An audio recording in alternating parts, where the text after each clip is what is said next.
central to today's environment in which this bill is being brought, and that is Bhopal. The consequences of Bhopal continue to affect, they continue to influence, and they continue to seize our sensibilities in this entire matter. What therefore happens, as I shared in a private conversation with the leader of the House, the challenge to governance becomes how to meet the requirements of that are otherwise there of meeting the energy shortages through nuclear route and the public policy and posture in this regard. You have to reconcile these two, what are apparently in conflict. Why are they in conflict? Firstly, because the nature of nuclear energy being such that everything nuclear is treated with a great degree of caution and skepticism. Secondly, why nuclear? Because we have all along, up till now, treated the nuclear as rather a closed-door activity, which is why Pandit Nehru had made it Atomic Energy Commission, like planning commission, because he didn't want the effort of the country to be trapped in the bureaucratic rigmarole that otherwise today seizes India in its fist. So it became a commission. But the adverse consequence of it becoming a commission was that it got removed from the public concern, public information, and everything nuclear became a kind of a closed-door secret activity. Now, with the kind of effort that we are making to get the entire world community involved, when legislations are being brought, a contrary demand arises in public mind. What is it? Is it dangerous? Not dangerous? It therefore becomes incumbent of the government to work on the foundation of this and to re-educate. It's no longer a question, Mr. Minister, of carrying the Parliament alone with you. You have to carry the country with you. That is public policy. And you have the state. The interest of the state does, of course, require energy. Who questions that? How do you reconcile it? Not through secrecy. Now, I submit to you here, there is a great deal of disquiet, Mr. Prime Minister, that we have, that there have been initiatives taken by the government which have come to Parliament only after, as a kind of an ex post facto discussion. You arrived at, you have often given us assurances in Parliament when the 205 journey of nuclear cooperation started. I don't want to cover that entire thing again.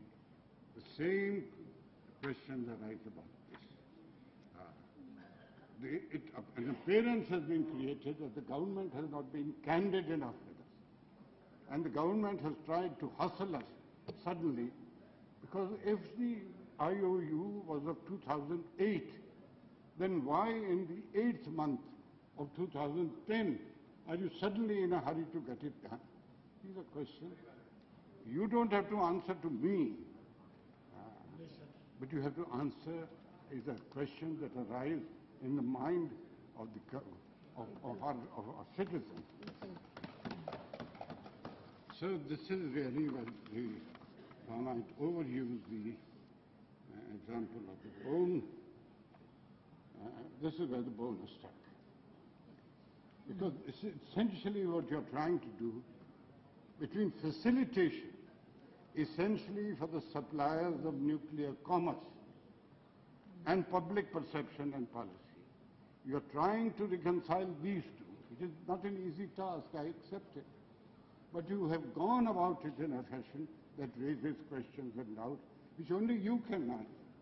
We are, of course, and I do ask these questions, but I ask these questions not with any malign intent. I ask these questions because I'm really concerned. It's an important step that India is taking And candor is essential in such important stuff. You can't be anything else but candid for the whole matter. Now, Sir Dr. Manmohan Singh has taken many steps in this regard. I appeal to you to please take the observations that I have made in the light of it. Because along with the kind of secretiveness, it is also, if you permit me, Mr. Minister, to say, as a kind of, as some of my friends say, kind of slay of hand trickery. If you agree to one particular draft, it goes back and comes in. You agree to that, then intent comes in. It creates an impression of repeated and continuous slays of hand. It's not really a card game of that nature. It's a very serious endeavor. So to carry the Parliament with you would relatively be a simpler and an easier issue. I must very quickly cover some other issues.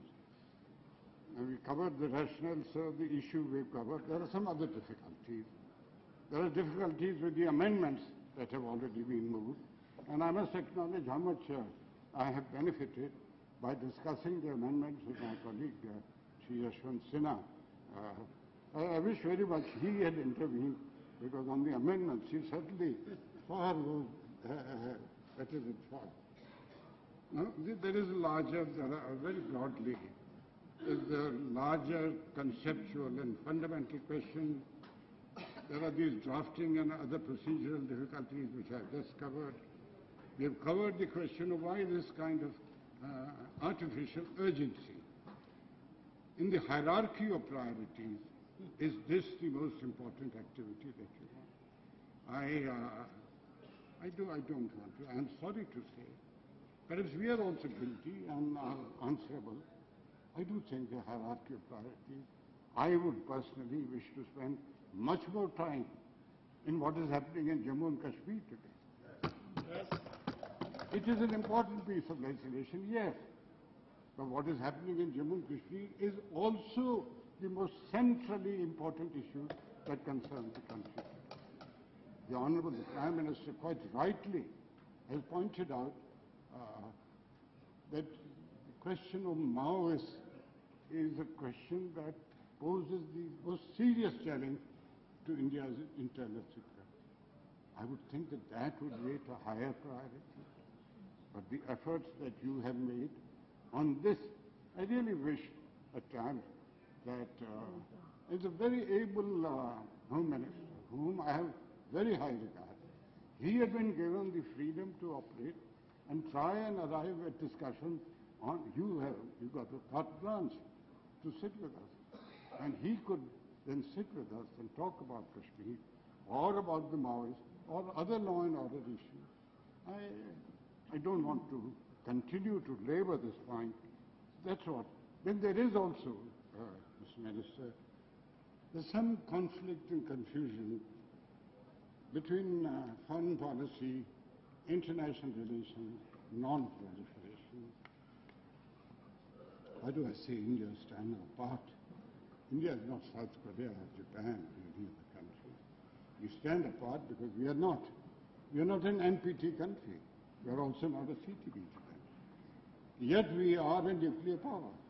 And yet we are recognized as standing on the doorsteps of being a nuclear power. Therefore, we have to conduct ourselves in similar fashion. We don't have to conduct ourselves as a kind of a supplicant to the United States of America. We are in a buyer's market. We have to therefore work on the basis of being able to dictate terms as we had done earlier. We were discussing in the WTO or elsewhere, not dictating terms, but standing for India. That is all that is required. So there is a question that arises about, in a manner like this, about private versus public. 49% private ownership in any case is permitted at the present moment. Do you intend to go further? Some of the provisions in your, if you don't intend to go further, then some of the provisions in the amendments, etc., really, then some of the provisions in the amendments, etc., really raise questions about it. And you have to answer, because I don't want to hog all the time. There is also a question of technology upgradation. Of course, it's self-evident that if we import such plants, it will enable us, through the import itself, to upgrade our technology. It's axiomatic. But what about, you say you paid, you kindly acknowledged the late Homi Bhabha's tripartite, a three-step. But I begin to suspect that that is languishing. And we keep on asking what is the status of the thorium project. And there's no satisfaction. We have also dealt with this subject, Mr. Minister. It's not fault finding that we have now been out of circulation for 6 years. I'm not current with the latest developments. If I ask you these, it's not to assign blame, it's to share a sense of concern. How can you abandon the thorium? That ultimately is the answer for India's self-reliance. If it is that in the interim you wish to do it, I don't know how much 40 plants will cost us. Would that additionality have helped? I recognize the difficulty of the indigenous versus the imported. I have had to deal with the difficulties, for example, I don't want to go into details, of the DRDO. I accept the difficulties even of the Atomic Energy Commission. We say more than we can achieve, which is perhaps not such a bad thing. Means it's an aspiration. The government needs to encourage this. So I now come to the overhang of uncertainty in the international relations, and particularly on the question of NPT and the CT. The NPT review is one aspect of it. What would happen if we disagreed, as is entirely likely? We cannot be signatories to the NPT. We cannot, as things stand, subscribe to the CTBT.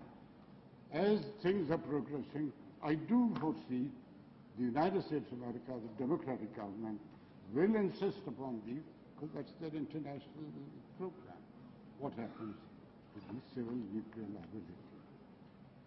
So I have a different approach to compensation. I shared this with you also, Mr. Prime Minister, Mr. Leader of the House.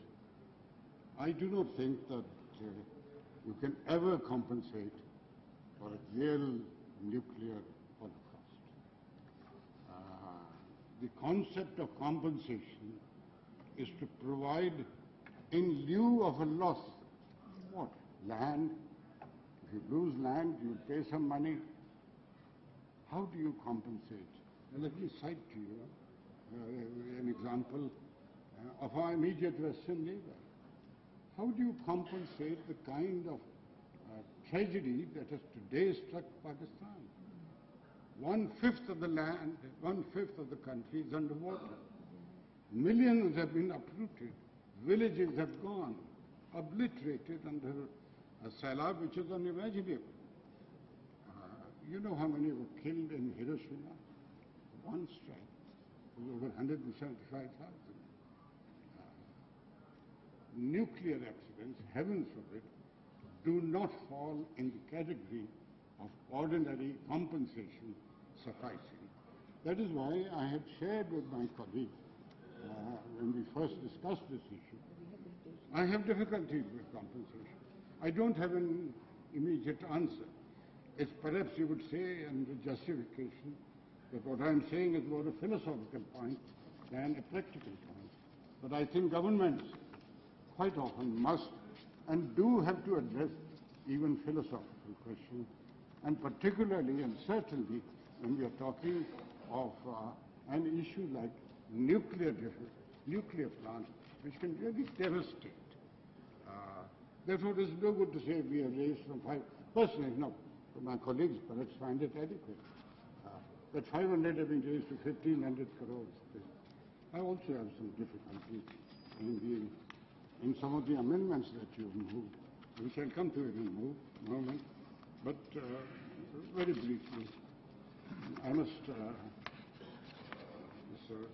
Vice Chairman, there are one or two technical points I want to raise. So you said that each of the plants are nearly 1,650 megawatt plants. Please correct me if I'm wrong.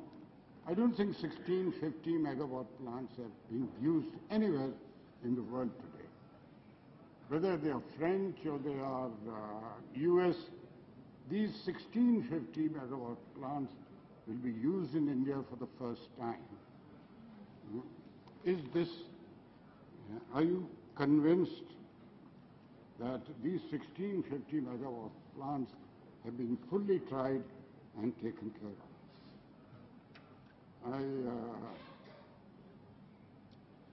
I wish to move, sir, towards the amendments and to my conclusion. You must resolve the issue of intent. I don't want to read the amendments because that will take the time of the House. But the central question remains, intent is really, how can you prove intent?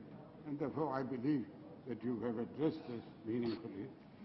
I do also wish to refer to you, sir, to this page 2, serial 7. You have made a provision there for SDR, special drawing rights. I don't understand this, because if none of the operators are going to be foreign, unless you have a commitment which is behind a cloak, and this commitment is to the United States of America, whose domestic legislation requires this to be included, then please be candid. Tell us why, therefore, this SDR. There is another one here on page 2 itself, which is serial 9. Page 6, after line 8, insert, this is an amendment you moved, provided that the central government may, by notification, assume full liability for a nuclear incineration not operated by it, if it is of the opinion that it is necessary in public interest. You are not operating all nuclear plants in the country today are operated by government, by PSU. Yeah, but the PSU are government owned. In which sense it's a government body, one step removed. I don't understand. If it is not operated by the government, by notification you wish to achieve it, it's a bit confusing and it makes us wonder why you are doing it. I have moved my amendments. I don't wish to read them because I wish to add. You will have to readdress yourself to the question of the Nuclear Power Act of 1962. And unless that is done, a number of the untidy aspects of this effort that is being made will not happen. You will also have to work towards amending the Insurance Act, because in the present situation, questions have arisen about inspecting the hot zone, which is the core of a nuclear plant. Now you can't. Yes, you want to say something? The hot zone we will have to address these questions, and you will therefore have to amend the Insurance Act. I personally feel that though in the Standing Committee examination, the Secretary Environment said that the aspects of environment were fully taken care of, I personally feel that a bit of a bureaucratic answer. I don't think he addressed himself fully to the question. The aspects of environmental damage are enormous. And I don't think we have the experience or even the understanding of what goes into it. I don't know. You cited Chernobyl and 3 Mile. Have we, the present Environment Ministry or any earlier, we didn't. Have they studied the consequences? Gone to Chernobyl, to Ukraine, or if they prefer to United States of America, and studied what happened there. What were the consequences to the environment? So I wish to say about water. We are a water-stressed country, very greatly water-stressed. We have the largest population of cattle in the world. We have the second largest population of cattle and sheep, after Australia. We have the second largest population of human beings. We have the largest population of camels. They are, no, please don't laugh at camels. They're all very much aspects of our country's responsibility. And when I talk of water, the water is in need for them also. I would have been remiss in my intervention if I hadn't said these. I must conclude there. Please accept the amendments that we have moved. If you accept the amendments, we will support the bill. I, in turn, accept that India is not an island. We have to live, but we have to live with a head held high. And we have to live in the forefront of comity of nations, not as followers. I will walk together with you, in step with you. But please give to us and to the country and the Parliament what is our due. Give us izzat, give us the needed information, give us candor, and give us truth. Thank you very much.